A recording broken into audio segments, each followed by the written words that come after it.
Good morning, one and junior senior house. I'm always grateful when we can come together and meet in this way. I'm really excited for house this fall and for this to take off on a weekly basis. I'm in Kansas City this week, and so I appreciate still being a part of this today. Before we jump into some of the other things, I just want to mention I'm so excited the stories I'm hearing about CIY from many of you. The experiences that you've had, the connections with God, the commitments that you've made, and then the desire to bring that back and invite your friends and invite other people and to challenge them, compel them to come in to be a part of this Christ thing as well. It's really exciting. There's a lot of momentum here. And so keep that going. I encourage you to not stop, but to move forward with that. One of the great things about CIY are those experiences, but then also what comes from that. Many advanced groups come from that. And so I'm going to put a little plug in here now, be thinking about, is the advanced group idea something that I want to be a part of? If so, be thinking about those who you want to invite into it. They don't need to be your closest friends. They can just be people that God is calling on your heart to be a part of this. So be thinking about that. I want to set the stage today for you about what we're going to be talking about from the parable of the Great Supper. As I was thinking about how to set this up today, I thought I would share a story. Probably not as well as Jesus did, I'm sure not, but let me take a stab at this. So we just went through this season of graduation parties, and no doubt there's a lot of excitement that comes with that, and a lot of planning that comes with that. So let me share this story and kind of set the stage for what we'll be talking about today. Imagine that this is your senior year. For some of you, you've just had this, so this is real fresh. For some of you, it's coming up and there's a lot of excitement. And for some of you, it's still a year off. But you're thinking about, what do I want to do for this grad party? It's going to be the best ever. It has to be. It's got to be something that has been planned out. You're even thinking about, who do I want to invite? Who are the people that just have to be there? So you're thinking about this party and everything that goes into it. You've spent a lot of time on. You get to the point where you're inviting people. You've gone through your list. You send the invitations out. There's a buzz around school with your friends, with your peeps, if you will, about just how cool this is going to be, and everyone is excited to come.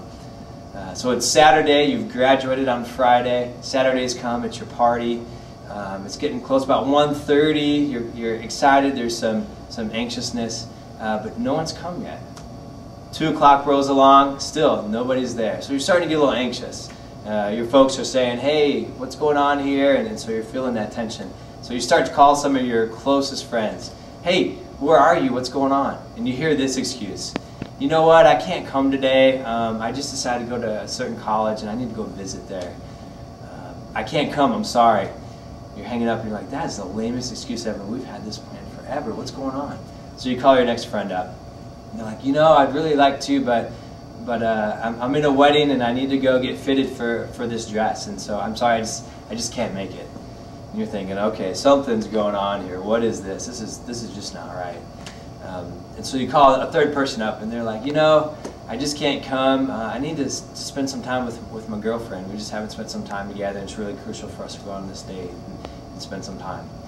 So you just hang up the phone, and that's the last straw. You're like, okay, it's obvious that nobody that I've invited really wants to come to this.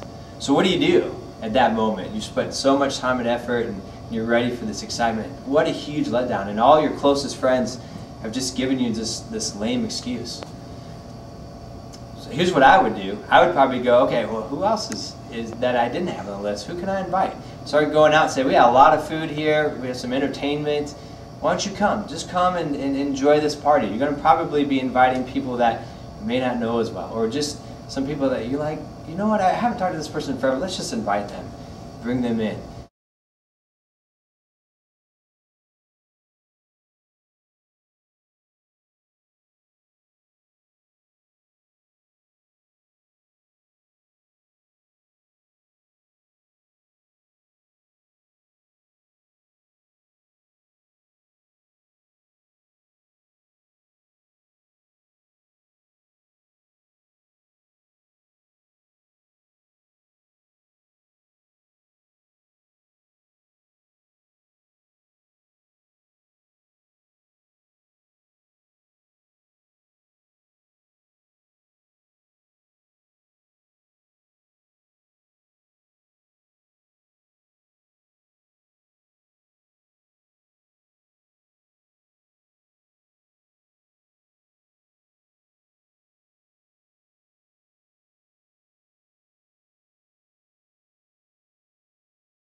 The parable that we're talking about today is in Luke 14, and it is the parable of the Last Supper, as mentioned before. Not the Last Supper, sorry, the Great Supper.